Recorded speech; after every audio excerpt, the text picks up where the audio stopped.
So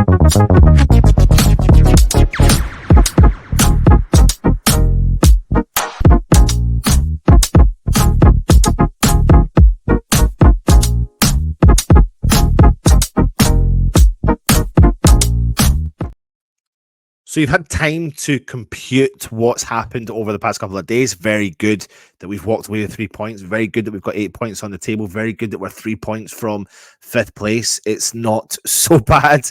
It's a little bit rosier than normal. But as we do when we do this channel and after the game, post-match game, we start to discuss all the things. And one of the shows that we do for you is the 5 things that we believe we learned from the game against Ipswich. So without further ado, let me get cracking on the first point. Point number 1. And I'm going to talk to you about this point here, the double pivot, the thing that West Ham fans do talk about a lot. But for me, it simply doesn't work. Even though we did win the game and even though we won the game convincingly, the double pivot does not work. Now, I'll tell you why I think the double pivot doesn't work. In certain times in the game where I feel like we had those 2 players there was just no va-va-voom. There was no... It just felt like that kind of midfield passed us by at that point. I did notice a slight tweak to the tactics where I felt like Thomas Souček played a little bit further forward, and it felt like that 5 going forward as Bowen, Souček, Paquetá, Kudus, and Antonio were starting to get a little bit more of the ball. Maybe that's because we were playing a little bit of a weakened opposition. And I'm not going to take anything away from Ipswich because I think they are and have been a very good team. But today they did capitulate and West Ham took advantage of that. Now, I feel like West Ham went to their job, as I've said in yesterday's video, turned up and done a very good job. We weren't world beaters, but we've done a very good job. And I'll take that one for the team, especially when it stops the rot, especially when players turn up and do a job when they desperately need to be doing that and getting goals when they desperately need to be doing that. But for me, the double pivot will not work against other teams because we've seen it so many times fail this season. And even today, I wouldn't say it was a dramatic success. I think that's something we need to look at changing. And I think the double pivot does not work for West Ham. And I would be kind of concerned if we kept doing it just on the basis of even the game yesterday. What do you think? Put it in the comments. Let me know your thoughts on point number 1. Number 2, this man here, his name is Jean-Claire Todibo. I am no word of a lie. I've been saying for him to be starting for West Ham for a long time. He looks like he is mustard. He is mustard, and I've been saying it for a while. We've been relying so far this season on our back line, but the main man at centre-back has been Max Kilman, and Todibo has come in, and they have just absolutely solidified that defence. They look like they have a great understanding together, and then pressure's not just solely on Max Kilman to do a job. They look like they've built up a lovely partnership with each other, and Jean-Claire Todibo looks really calm, collected on the ball. He's got a bit of pace. He can catch back. He can defend. He can get forward. He's very comfortable passing the ball as well. You know, in his stats yesterday, he had 5 clearances, 2 interceptions, 2 blocks. He won 4 from 5 ground duels. He won a quarter of his aerial duels.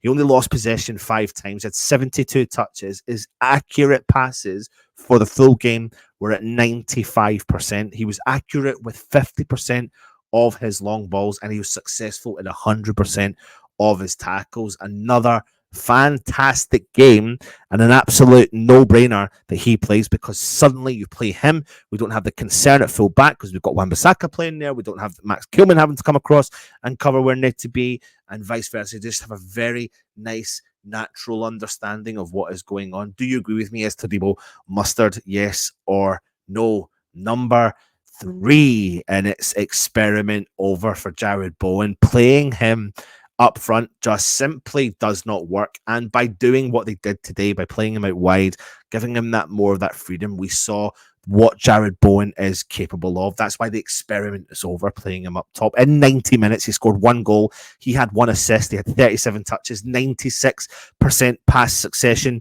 in his game yesterday. 5 key passes, 2 other big chances created, 3 shots on target, unlucky not to get another couple of goals as well. He was fouled several times in the game. He missed 1 big chance, but really he was his all-round game. He was everywhere, anywhere, dropping back in, defending, getting forward, creating opportunities, and that's exactly where we need Jared Bowen to be.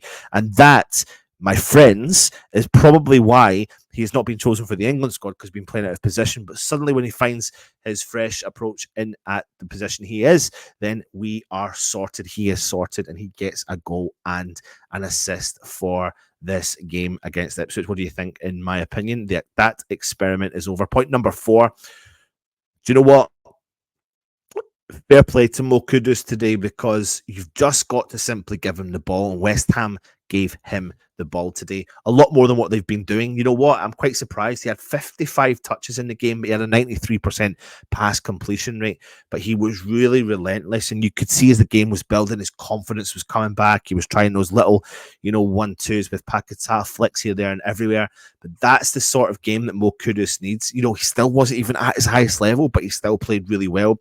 But you feature him, you bring him in, you give him the ball, then things are created. And he was starting to play a little bit further up and starting to play a little bit more central.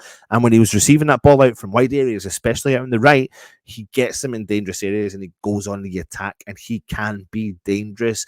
We know it, you know it, everyone knows it. He needs to play a little bit more central moving forward, because then that's where he gets the utter freedom to go and explore and be the sort of player he is.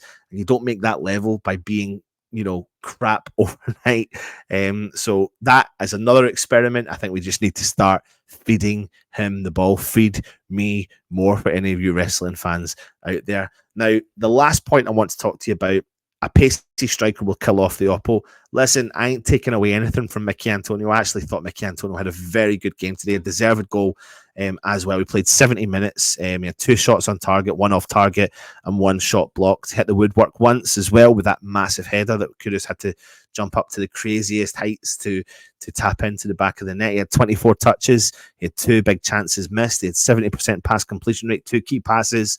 He got stuck in with his aerial duels, winning 50% of them. He created 2 big chances as well. So he's an all-round player today. He did look like he was really enjoying himself. But what I think is really key, and I think you're all going to agree with me, is that if we had a pacey striker, someone, and I'm going to use his name as an example because of how he started this season, a player we were chasing, John Duran.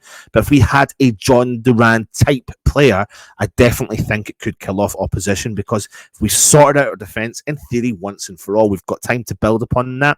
We're going to allow that. We need to sort out what's going on in the midfield area, because we're a bit unsure about what's our best starting players in there. And obviously we spoke about the double pivot.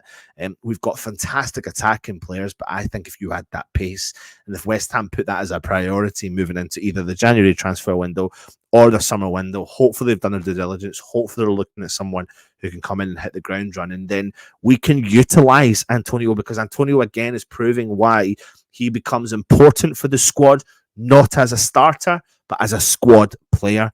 And it was I think he got maybe seriously 10, 15 minutes more than what he needed in today's game.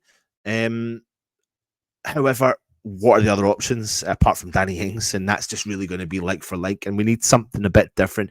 That's why I think pacey striker will kill off the opposition with what we've got in our team. When they're all firing all cylinders, you need that pace up top. So let me know your thoughts in the comments as I come to an end of our 5 things we learnt from the Ipswich game. Do you agree with my points? Let me know in the comments. Take it easy. And of course, come on, you Iron.